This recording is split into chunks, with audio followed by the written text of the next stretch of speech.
अस्सलाम वालेकुम। पिछली वीडियो में हमने एलिमेंटर डैशबोर्ड का इंट्रोडक्शन किया था। आज की वीडियो में हम वेबसाइट का हेडर बनाना सीखेंगे। हेडर वेबसाइट के टॉप पे होता है। इसमें अक्सर एक लोगो होता है और इसके साथ साथ एक मेन्यू होती है।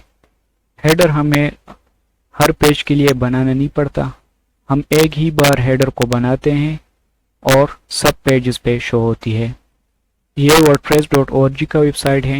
यहाँ पे देखें, अगर मैं प्लगइन पेज पे जाऊँ तो हेडर यहाँ पे भी सेम है। इसी तरह अगर मैं किसी और पेज पे जाऊँ तो यहाँ भी हेडर सेम है।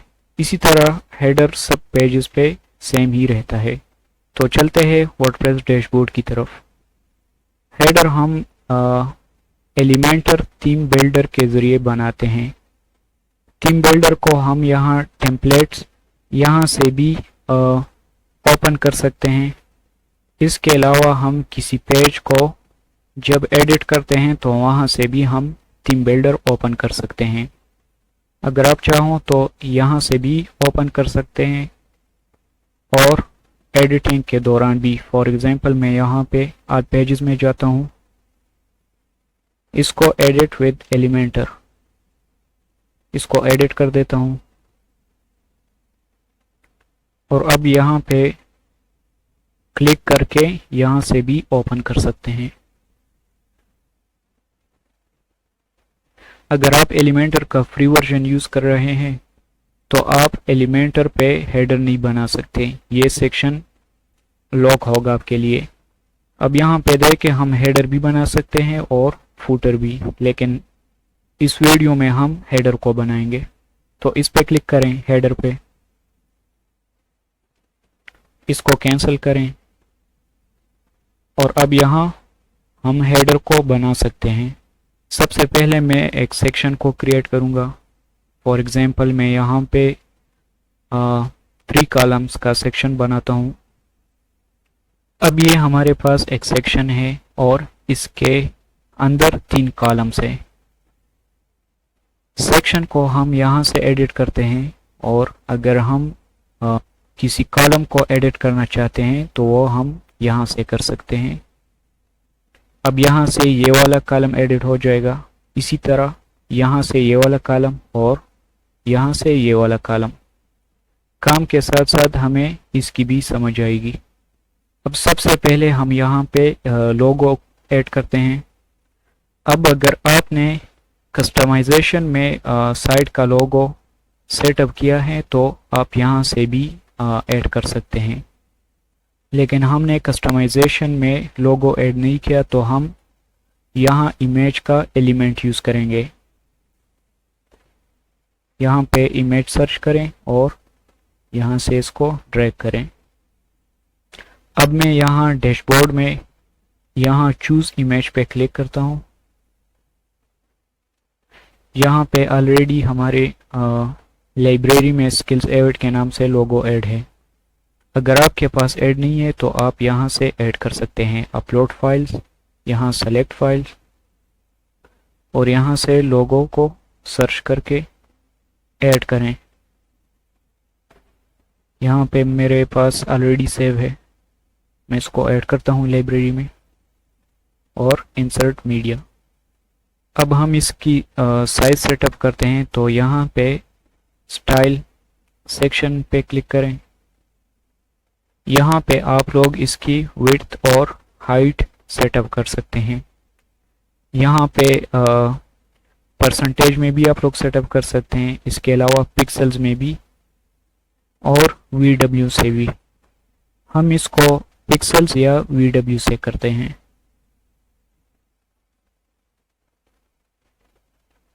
इतना काफ़ी रहेगा। अब ये लोगो सेंटर में है, अगर हम चाहते हैं तो इसको लेफ्ट साइड पे भी अलाइन कर सकते हैं। यहाँ पे कंटेंट में आए और यहाँ से आप लोग इसको लेफ्ट, सेंटर या राइट साइड पे कर सकते हैं। हम इसको लेफ्ट साइड पे करते हैं। अब हम देखते हैं कि ये हमारे मोबाइल के स्क्रीन पे कैसे दिखेगा। तो हम यहाँ से मोबाइल में भी इसको देख सकते हैं। मोबाइल में हम चाहते हैं कि इसको सेंटर पे करें, लेकिन इसकी साइज़ मोबाइल में कम है, तो मोबाइल में हम इसकी साइज़ को भी इंक्रीज़ करते हैं यहाँ से स्टाइल से, और मोबाइल में हम इसको थोड़ा इंक्रीज़ करते हैं इसकी साइज़ को। हम यहाँ से भी इसको अब डेस्कटॉप पे देखते हैं। अब डेस्कटॉप पे इसकी विड्थ 11 VW है और मोबाइल में 33। इसी तरह हम टैबलेट में भी इसको रिस्पॉन्सिव बना सकते हैं। अब लोगो हमने ऐड की, अब हम मेन्यू को ऐड करते हैं। इसको डेस्कटॉप व्यू पॉइंट पे लाते हैं। मेन्यू को हम नेविगेशन मेन्यू के एलिमेंट से ऐड कर सकते हैं। यहाँ पे देखें,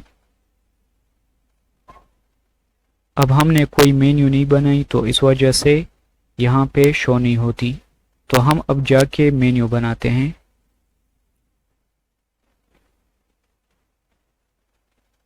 मेन्यू बनाने से पहले हम पेजेस को क्रिएट करेंगे। अगर हमारे पास पेजेस नहीं है तो मेन्यू में ऐड करने के लिए हमारे पास कुछ नहीं होगा, इसलिए हम पहले पेजेस को ऐड करते हैं। यहाँ पे देखें हमारे पास एक पेज है। अब हम 2-3 पेजेस और बनाएंगे।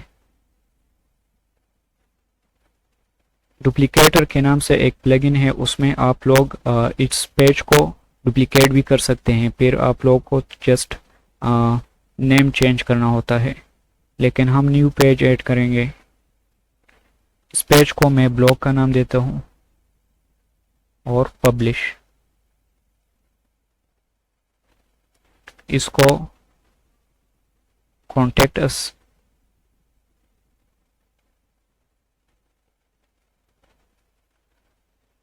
और इसको अबाउट अस।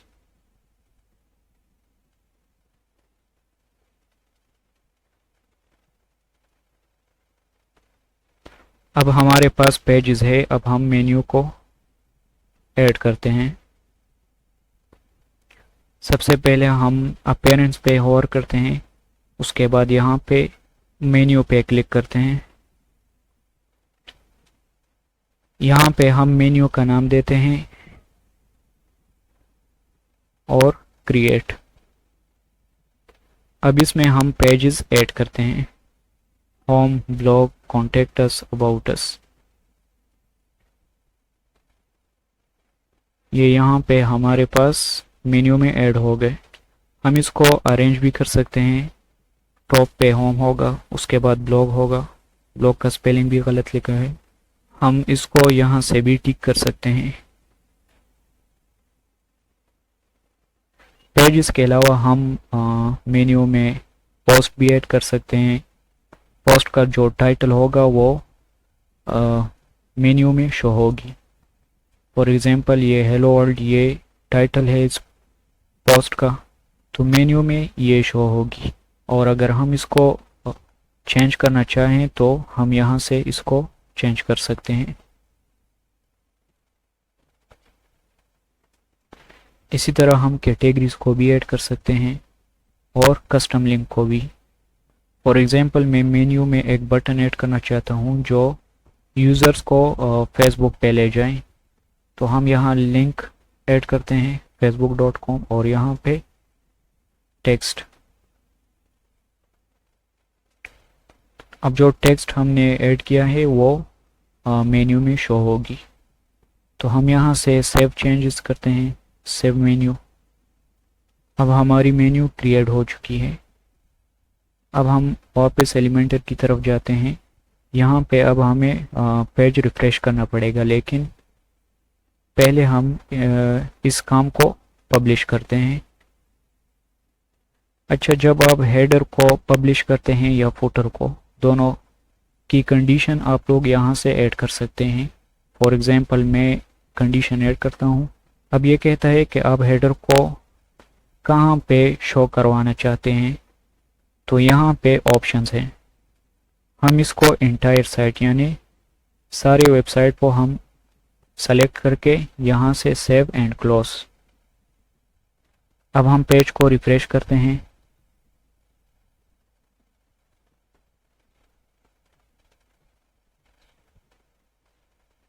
अब यहाँ पे देखें मेन्यू हमारे पास आ गई। हम इसको यहाँ से एडिट भी कर सकते हैं। जो भी एलिमेंट हम अगर एडिट करना चाहते हैं तो वो हम इस पेंसिल के आइकन से कर सकते हैं। यहाँ से आप मेन्यू चूज़ कर सकते हैं। हमारे पास सिर्फ एक मेन्यू है। अक्सर वेबसाइट्स पे एक से ज़्यादा मेन्यू होती हैं। एक फुटर के लिए होती हैं और एक हेडर के लिए इसी तरह, एक साइड बार के लिए, तो वो हम यहाँ से चूज़ कर सकते हैं। अब यहाँ पे देखें, यहाँ पे बहुत सारा एम्प्टी स्पेस है, तो हम कॉलम को छोटा कर सकते हैं इस तरह, ताकि इसमें मेन्यू भी एडजस्ट हो सके। और यहाँ से भी थोड़ा हम बड़ा करते हैं। अब हम इस डैशबोर्ड को हाइड करते हैं। यहाँ पे देखें ये कंप्लीट सिंगल लाइन में आ गया। इसके बाद अब हम सर्च बार को ऐड करते हैं। यहाँ पे सर्च फॉर्म, इसको ड्रैग करें और ये भी हमारे पास ऐड होगा। इसके बाद अब हम इसकी बैकग्राउंड कलर चेंज करते हैं। तो हम इस सेक्शन पे क्लिक करेंगे क्योंकि हम चाहते हैं कि पूरे सेक्शन का बैकग्राउंड कलर चेंज हो। अब यहाँ आते हैं स्टाइल पे और यहाँ से आप लोग बैकग्राउंड कलर चेंज कर सकते हैं। हमने सेक्शन को सेलेक्ट नहीं किया,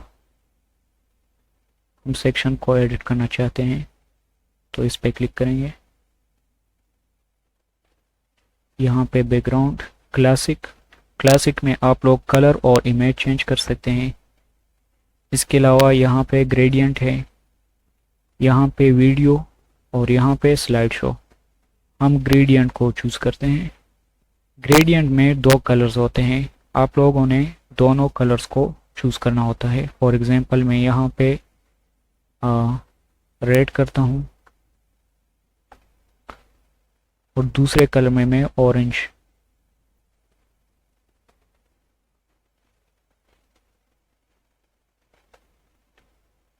यहाँ पे देखें नीचे ऑरेंज है और ऊपर रेड है, तो इसको ग्रेडियंट कहते हैं। हम फिलहाल के लिए इसकी कलर ऐड करते हैं।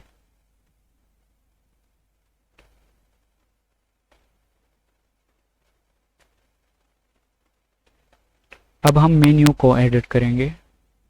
यहाँ पेंसिल पे क्लिक करें और यहाँ पे स्टाइल। यहाँ से अगर हम चाहते हैं कि मेन्यू के जो टेक्स्ट है इनका कलर चेंज करें तो हम यहाँ से कर सकते हैं। इसी तरह यहाँ से हम होवर का कलर भी चेंज कर सकते हैं। फॉर एग्जांपल अगर हम इस पे होवर करते हैं तो यहाँ पे देखें इसका कलर ग्रीन है, तो यहाँ से हम टेक्स्ट का कलर चेंज कर सकते हैं।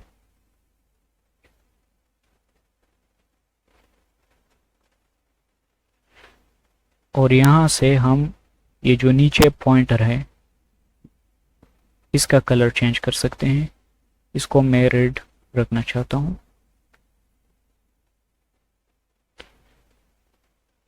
ये देखें। और यहाँ से हम एक्टिव का कलर चेंज कर सकते हैं। अब एक्टिव का क्या मतलब है, अब फर्ज करें हम ब्लॉग पेज को ओपन करते हैं तो यहाँ पे ब्लॉग का जो बटन होगा उसको एक्टिव कहते हैं। यानी हम जिस पेज पे भी हो वो पेज हमारा एक्टिव होगा। तो हम इसका भी कलर चेंज कर सकते हैं। टेक्स्ट कलर मैं रेड रखना चाहता हूँ, इसी तरह पॉइंटर का कलर ब्लैक। ये जस्ट एग्जांपल के लिए है। आप लोग को जो भी कलर पसंद हो वो आप लोग ऐड कर सकते हैं। अब यहाँ से हम ड्रॉप डाउन सेटअप कर सकते हैं। सबसे पहले मैं स्क्रीन को मोबाइल व्यू पॉइंट पे लाता हूँ, यहाँ से। अब यहाँ पे देखें, जब हम इस पे क्लिक करते हैं तो यहाँ पे ड्रॉप डाउन ओपन हो जाता है। इसको ड्रॉप डाउन कहते हैं। हम इसका टेक्स्ट कलर, बैकग्राउंड और टाइपोग्राफी चेंज कर सकते हैं। ये देखें, ये रेड हो गया। इसी तरह बैकग्राउंड,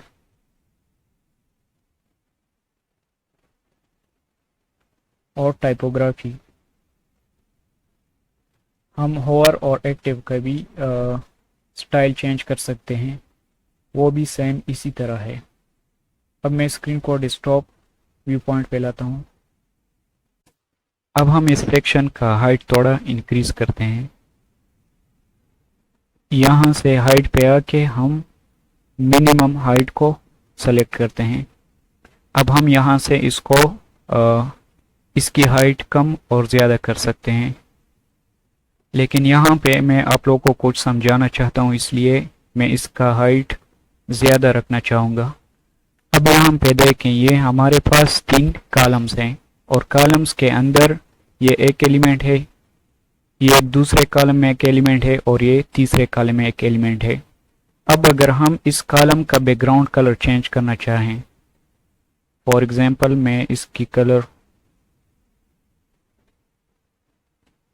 मैं इसका कलर रेड रखना चाहता हूं।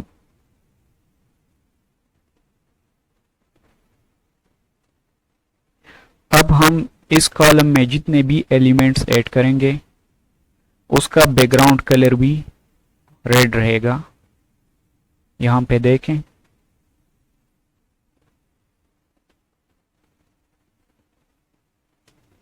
तो इसी तरह हम कॉलम का बैकग्राउंड कलर भी चेंज कर सकते हैं और सेक्शन का बैकग्राउंड कलर हम यहां से चेंज कर सकते हैं। इसके अलावा हम एक स्पेसिफिक एलिमेंट का बैकग्राउंड कलर भी चेंज कर सकते हैं। ये टेक्स्ट का है, इसके बैकग्राउंड कलर यहाँ पे होता है एडवांस में।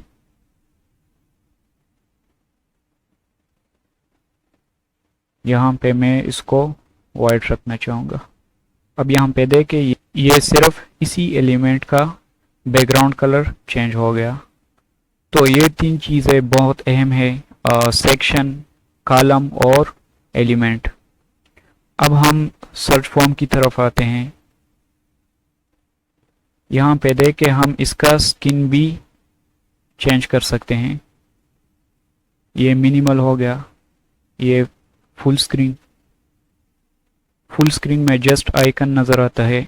जब कोई इस पे क्लिक करें तो ये फुल स्क्रीन में ओपन हो जाता है और ये क्लासिक है।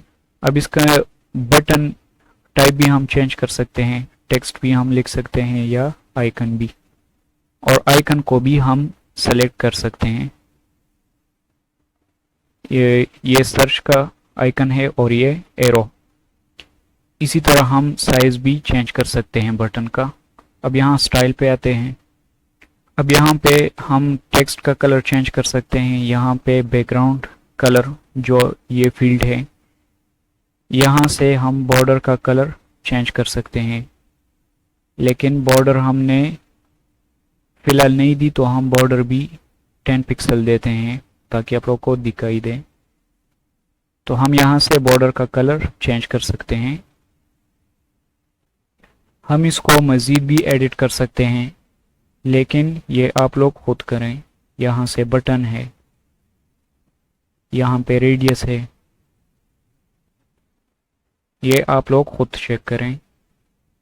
ये वाली सेटिंग इनपुट का है, यानी जिसमें लोग टाइप करते हैं, और ये बटन का सेटिंग है।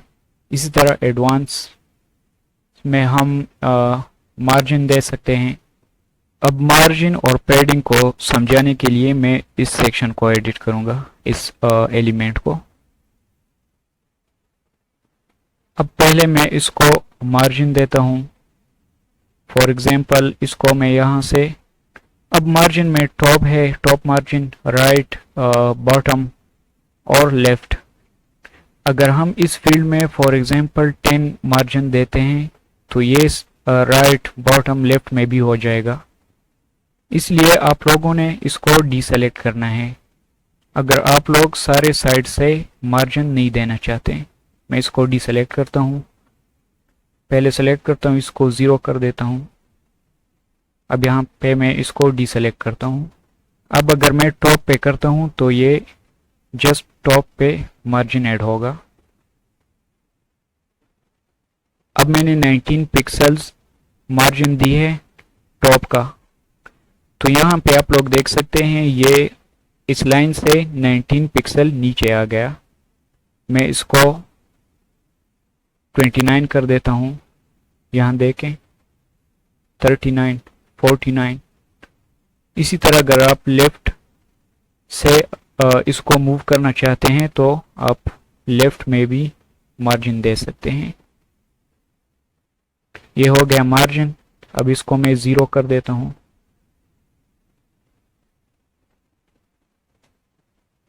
अब आते हैं पैडिंग की तरफ। अब मैं पैडिंग में भी टॉप 19 पिक्सल करता हूँ। अब यहाँ पे देखें 19 पिक्सल स्पेस ऐड हो गया टेक्स्ट और कॉर्नर के दरमियान। मैं इसको अब 39 कर देता हूँ। अब यहाँ पे देखें स्पेस इंक्रीज हो गया। तो पैडिंग का मतलब है कि आप लोग कितना स्पेस देना चाहते हैं, और मार्जिन का मतलब है कि आप लोग इसको कितने पिक्सल मूव करना चाहते हैं। अब यहाँ पे जस्ट स्पेस ऐड हो गया, लेकिन बैकग्राउंड कलर मूव नहीं हुआ। अब अगर हम 39 पिक्सल मार्जिन दें तो इसका बैकग्राउंड कलर भी मूव हो गया।